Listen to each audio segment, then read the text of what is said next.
Alex Gonzaga emosyonal sa sinapit ng kaibigang si Luis Manzano.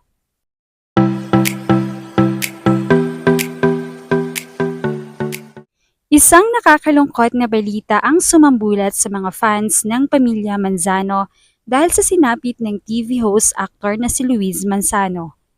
Matatandaang kamakailan lamang ay naging busy si Luis sa kanyang kampanya bilang vice-gobernador ng lalawigan ng Batangas.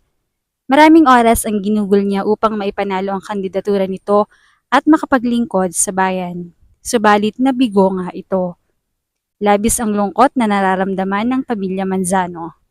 Subalit mas nakadagdag pa nga ng lungkot ay nang mapabalitang hiwalay na si Luis at ang asawa nitong si Jessie Mendiola. Umani ito ng samot-saring reaksyon dahil akala nila ay maayos ang samahan ng dalawa.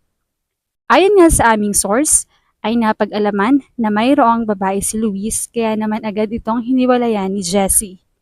Nagdulot naman ito ng sakit kay Luis dahil sa naging hiwalayan nila, pitbit pa ang anak na si Peanut.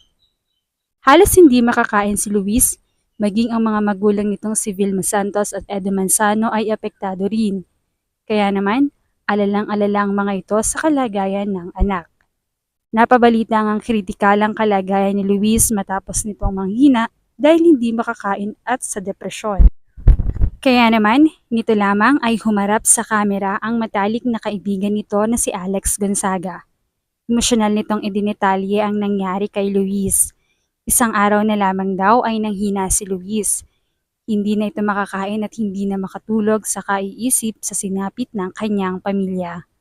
Kaya naman ngayon daw ay humaharap ito sa matinding sakit at sinabihan na raw ito ng doktor na delikado ang sakit na ito. Kung hindi maaagapan ay maaari itong mauwi sa hindi magandang lagay ng TV host. Bakas na bakas kay Alex ang labis na pag-aalala sa kaibigan.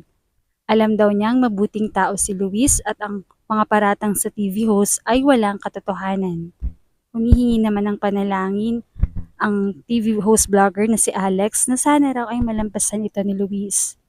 Naniniwala siyang maraming totoong nagmamahal kay Luis at hindi ito kabilang sa matitinding pinagdadaanan na iiwanan siya ng mga taong ito. Alam daw niya kung ano ang katotohanan at magiging maayos din daw ang lagay ng kaibigan.